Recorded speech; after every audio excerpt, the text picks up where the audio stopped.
Good morning, Jeff. Welcome back. Good morning to everyone. And yeah, very exciting day. Great kickoff to Industry Trade Week on Monday. And gosh, you're continuing right on in down the line. I mean, it's just all these great guests and all the information that's being spread out there. And now we're going to be joined by Mr. Don Hawk and representative head honcho at SRX. And with y'all's permission, I'm going to pick up and take off, and we're going to get down to the nitty gritty. Don, how you doing? How you doing, Jeff? I'm doing good. I'm doing good. I hope you are. I'm fantastic. I just ran from the shop to here, so forgive me. I might be a little bit out of breath. I'm just kidding. I used the car. That's right. Get yourself a big drink or whatever that is, and we'll see if we can't. Tell me what's going on with SRX. I mean, everybody. Let's put it this way. I don't know anybody who doesn't enjoy watching since this series was started. And now that you've kind of like rebranded it and got it running on Thursday nights, I think even more people are happy about that because, a lot of people had Saturday nights and there were challenges, trying to see it live. Not to say you couldn't record it, but now we got Thursday Night Thunder back, and it's being represented by your series. Yeah, that's really part of the rebranding, Jeff. So it goes from its initial stages, which you were involved with, of being on CBS on primetime television, and then this paradigm shift of leaving CBS in primetime and going to ESPN. And we were like, what could we do different? And what we did different was bring back Thursday Night Thunder. So before we ever even met with ESPN, I started to go seek the ability to find out who owned the trademark Thursday Night Thunder, found that out, called them up, started negotiating, as you know, I love to do. And It was a no-brainer. It was a partner that literally, and I don't know if you know it, the marks are owned by USAC. And so USAC owns Thursday Night Thunder. I get on the phone with them, and they actually, with myself, we call the race. So it was hand in glove. They were so excited about it. They wanted to bring it back.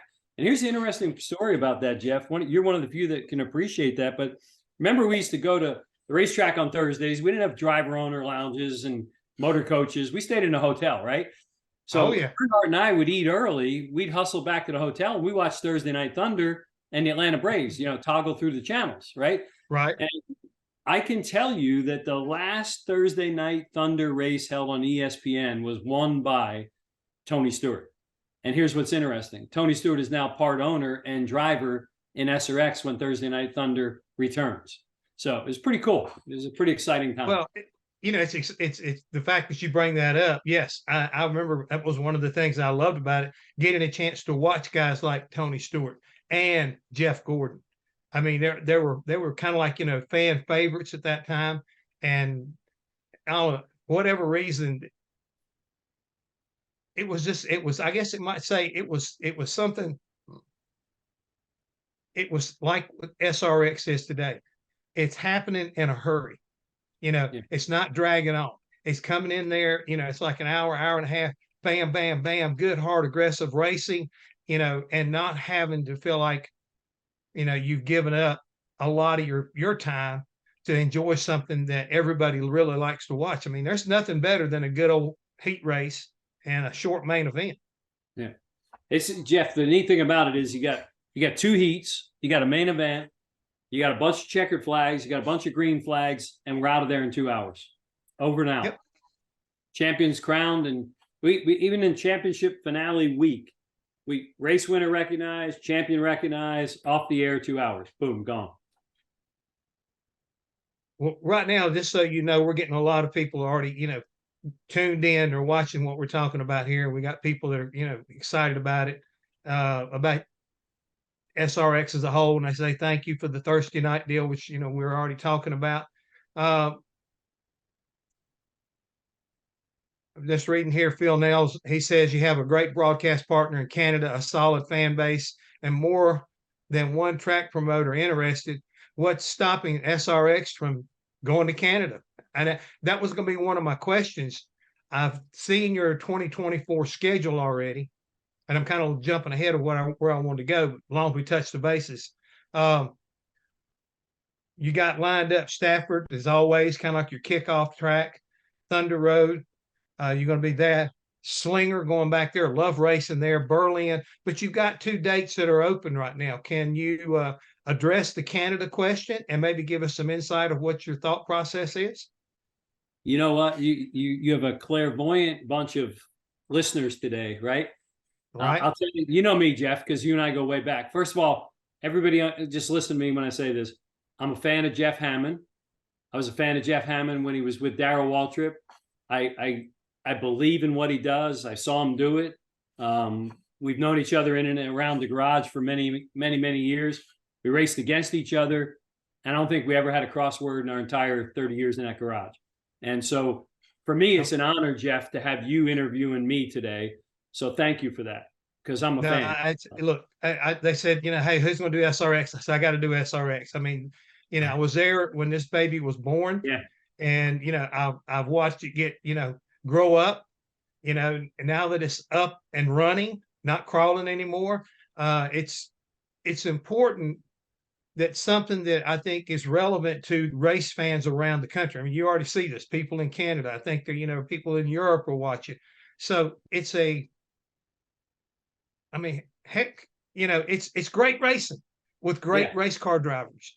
And I think the storylines and the fact that, they kind of have a tendency to kind of follow the road, they're not predictable. They're unexpected. Sometimes, you got a guy that's coming in like a Kyle Busch. Then all of a sudden you don't have him, but you got a guy like Ron Capps jumping in there. So there's a lot of each and every week is kind of like the changing story. And we see emotion. We see guys great racing. We also see, people get the heat of battle kind of comes out of veteran drivers of no less. I mean, if you want to understand what's in a driver's mind, put him in a race car where, he's not really racing for money. He's racing for pride. Is that right? It's a trophy. And you wouldn't believe what Hamlin, when he won that first race at Stafford, he would not let go of that trophy. And it was pouring down rain, lightning and everything. We all took off for the infield, and his trophy was in his golf cart, right? And his 4-wheeler. And he's like, where's my trophy? Like, we were all underneath, hiding under the from the rain and the lightning. And he's like, go get my trophy. So we got the trophy, and he felt a lot better. It was like his warm blanket. But, Kyle Busch was the same way, man. He was like, I want more of these, so that part's been pretty exciting. But back to Canada, I want to touch on that for you. Great question. Right. And Jeff, I'll break it. We'll give them breaking news right now. There's a reason we announced the 4 pavement tracks, because the 2 dirt tracks are still in play, and one of them is in Canada. And I have a conference call tomorrow afternoon at almost exactly this time with a television network in Canada, because we need a TV partner in Canada, because ESPN is not in Canada. ESPN has agreed they will air it in the United States and around the world, but the rights to it being in Canada is a telephone conversation. I have a deal. We have a deal. The track partner up there is terrific. We've been talking for 3 months. Tomorrow is, let's see if we can get it on the air in Canada itself, and we go international racing. And I'll give you one more breaking news. If that call goes good tomorrow, it'll be race number 5. Okay. All right. So great question. You still holding back on race number 6. You won't give it. You got people there. I mean, the thing is, you've got a series that I guarantee you, I know when I was associated with it, that it was not unusual to get phone calls from racetracks around the country. Hey, Hammond, can you put a word in for me with Ray or whoever's making a decision? Because people want it. I mean, they want this series to come to their local track. I mean, that year Tony we Stewart ran called me National twice Fairgrounds. yesterday. Jeff, you're right. Really? Tony Stewart called me twice yesterday. Both of them were about tracks. And so, but the ship has kind of sailed now. We took the 38 names or whatever it was this year, and that's not counting the overlaps. And we kind of went, I got myself to 10, then an attractive 8. And the reason there's still 7 or 8 on the table is if we can't get this TV deal done tomorrow in Canada, we got to press on and we got to tell people where they're racing. So great timing, great question, whoever that was that answered. So thank him for us. Well, I mean, you got people right now. There's people hollering. Eric Moreno. He said, "Hey, Miami or somewhere in Florida." So they want you down there. So again, I think that you can go where you want to. You are in a position of almost like I say, picking and choosing what works best for your partnership with ESPN as well as the series. I mean, because a lot of people don't realize, you don't have, 50, 60 people working in your shop. This is a short series. And as we've seen, and we both experienced with these drivers, when they tear up a race car, it's not like you got 30 more cars back at the shop either, So it's like, you've got to be thinking, how can we do this circuit and make it to where it works for us and we don't get so far away from our home base that we can't be ready for the next week. And I see strategically how you've done this. The dirt races have really been the hardest, I think, on your race cars. So leaving them toward the end of the year works the best, I think, probably for you. So I like the way your strategy is playing out. You're right, Jeff. The dirt cars have been the hardest on the car itself and the crew, right? Mm-hmm. But they've also been the best in all 3 years that this thing has run. 5 of the 6 best TV rated races were on dirt. Yep. Is that not crazy? I mean, people just, and it could be part and parcel to the last 2 years. That's where you settled the championship also. Yep. And I want to brag a little bit. That's where I got my win, was with, believe it or not, Tony Stewart at Eldora that year. And I don't think I've got it sitting up here on my mantle right beside my Cup championship and right across the way from where my Daytona trophy sits. So, I mean, I put SRX win in the same category as those. I mean, again, that's the respect I have for the series and the drivers I got to work with.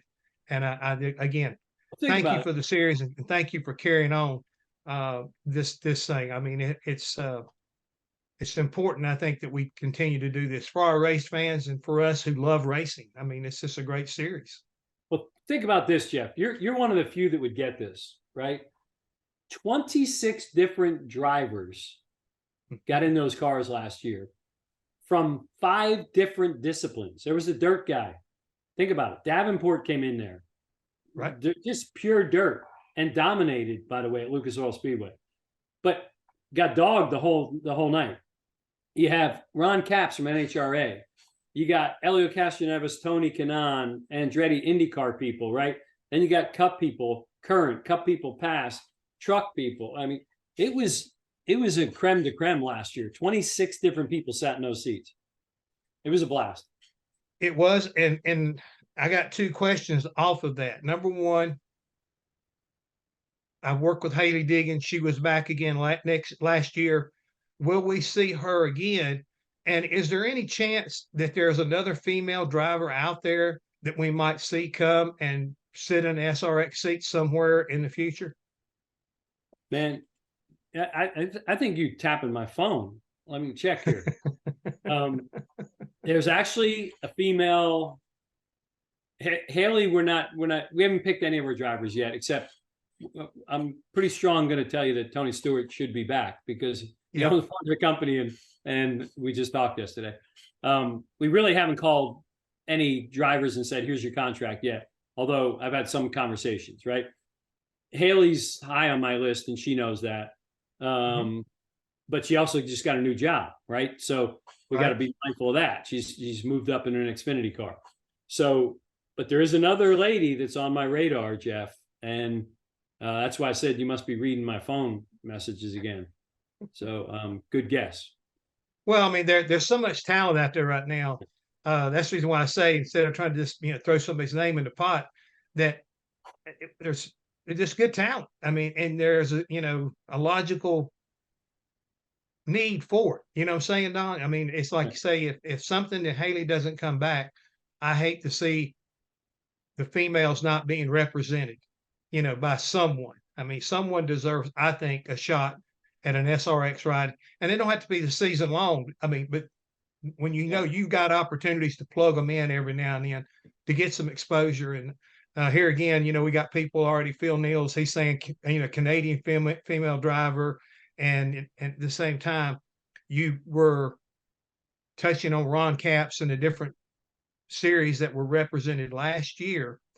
Eric Schoenfield wants to know, would SRX consider a type of motorsports, SRX, you know, consider NHRA or motocross driver? And I think you've already done that. Ron Capps came in, and I know how much he's a racer. You know what I'm saying? He goes straight line. That's how he makes a living, but he's got a lot of passion to go in a circle. He does iRacing. And I think here again, I saw him that first year, and he was hanging around the racetrack trying to see if anybody would let him in a ride the first year. So I know that Ron is very passionate about, you know, getting some seat time no matter where you guys may go race. Yeah. There's already an invite out there, one of the best two-wheel riding people in the world. And it's right here in my phone.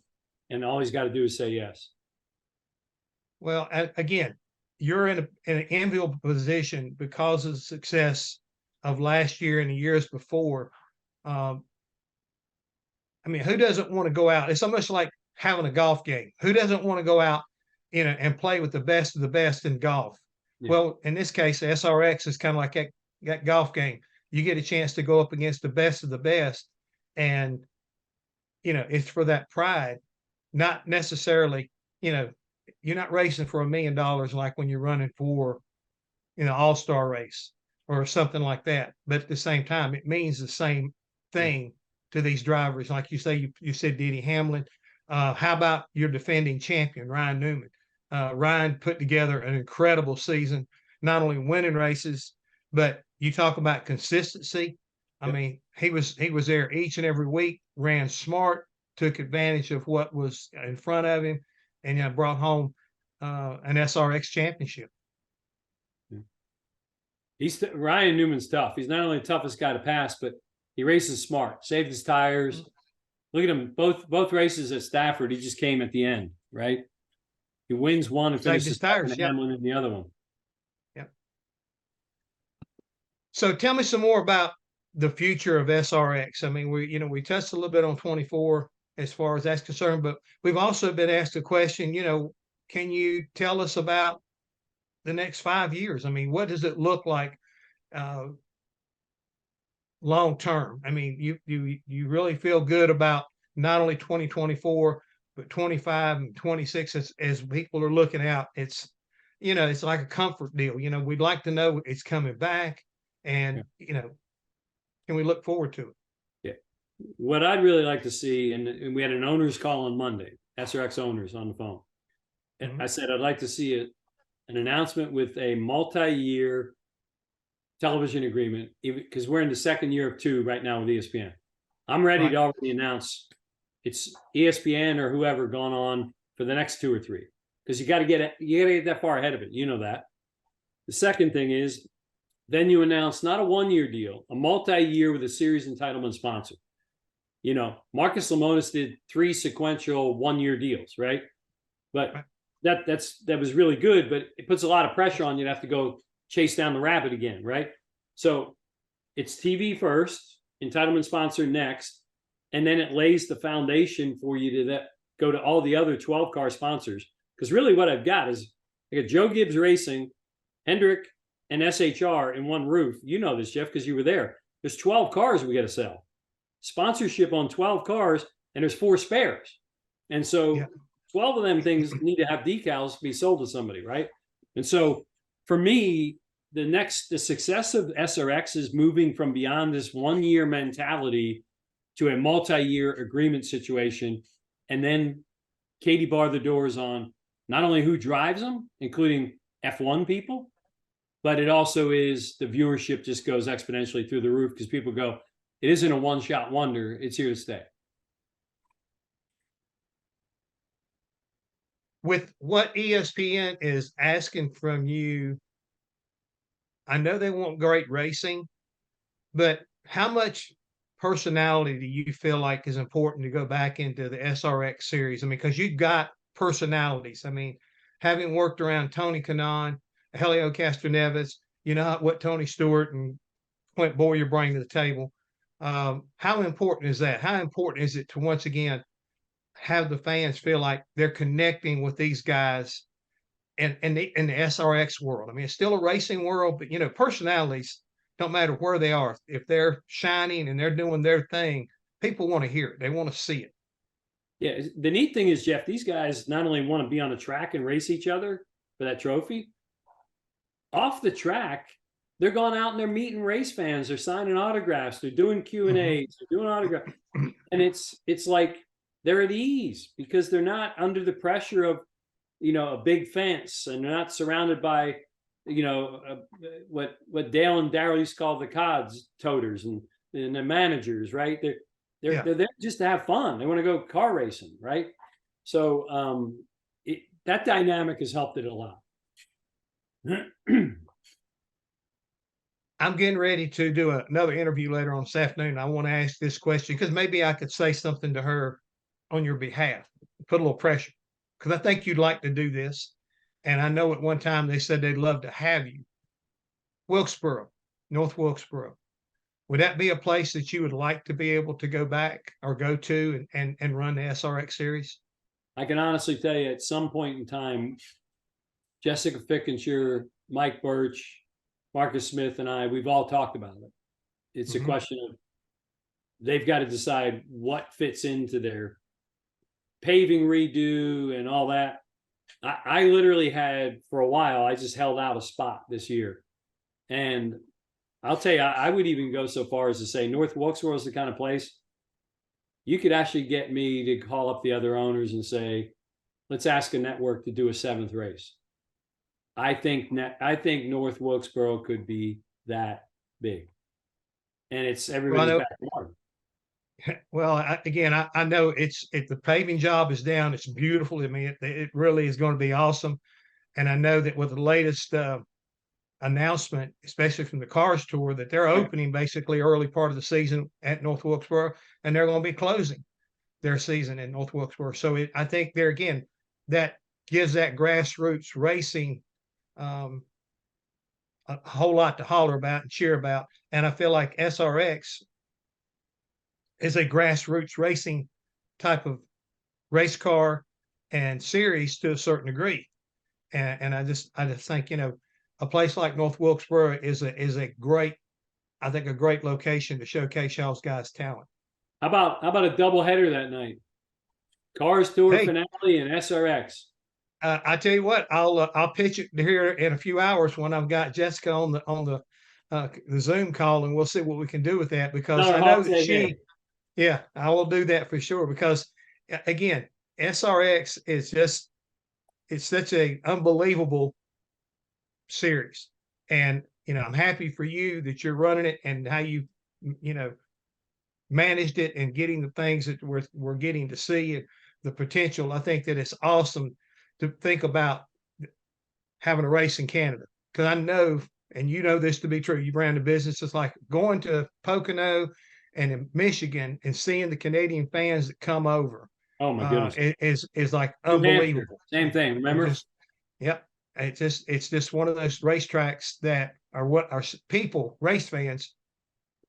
I mean, I would hate to think what percentage of NASCAR Canadian race fans make up, because they're that strong. And I think that we owe a lot to them as far as racing is concerned. And if we could get up there and race the SRX series, I think that would be just off the chart one more time. I think it would blow some good ratings, but it would also make a lot of race fans up there very, very happy. Yeah. Is that chat room that full, or is that just my imagination? No, this thing here, we've got a lot of people right now that, that SRX and iRacing are getting together, in the near future, which I think, to a certain degree, they're kind of like hand in hand with a lot of their drivers, because a lot of people get a chance to practice racetracks on iRacing before they go and race. So, Jeff, on that note, just so you know, they scanned a dirt car and an asphalt car. iRacing was living with us 2 weeks ago.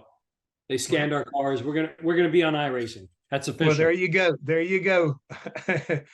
Sam, you got a chance right there to get your iRacing buddies together and let them know that there will be a car for that. And speaking of that, the game, how's that going for you? I mean, I looked at that and it's really well done. Yeah. The game still it's going like crazy. What I'm working on right now is people are just begging for die-cast cars, the old collector, right? Yeah. I mean, why would you not want a Tony Stewart first-time champion in SRX car? Tony, there's so many stories, right? Well, I didn't really say put me down for one because, like I said, I won with Tony that year at Eldora, and I would love to have anything else I could do to kind of like tie the two together. That way I could get Smoke to sign it, and I'd have something that would be great for my grandkids to fight over once I'm gone and everything. But well, we got a lot of folks right here that are really just excited. They want Sam Nelson, he's all pumped up. Laura Spalding, she said definitely looking forward to hearing female focus on the SRX female next year. So I think, Don, you're doing a lot of things right. I think today's been a great opportunity for those who tuned in to get some insight and hear some breaking news about Canada. So really appreciate your time. Hey, Jeff, here's the deal. You pick a race, you be my guest, you come in, and we may even pick your brain and have you crew chief somebody for a little cameo appearance. How's that? Hey, all you got to do is just let me know. You got my number and I'm available. Okay. Francis? Thank you. Now you've heard it. You've heard it straight from the horse's mouth. Now we're making breaking news right here on our webinar. Thank you both for a great session. Lots of energy, lots of questions, lot of engagement, and thank you. Great series done and brilliant, Jeff, as always. A lot of chat action. Yeah, a lot. And Registering on ePartrade is easy. To start, click on the Join for Free button on the homepage. First, search your company to see if it's already in our database. If you see your company on the list, click on it to select it. Then, choose Claim Company if you are one of the decision makers, an owner, marketing person, or main company contact. Or choose Join Company if you are an employee, and press Continue. If you couldn't find your company in our database, select Register a New Company. On the following page, fill out your name, email, phone number, job title, and choose a secure password. If you chose Register a New Company, you'll need to choose your business type. Select Supplier if you're looking to display products or services and connect with buyers.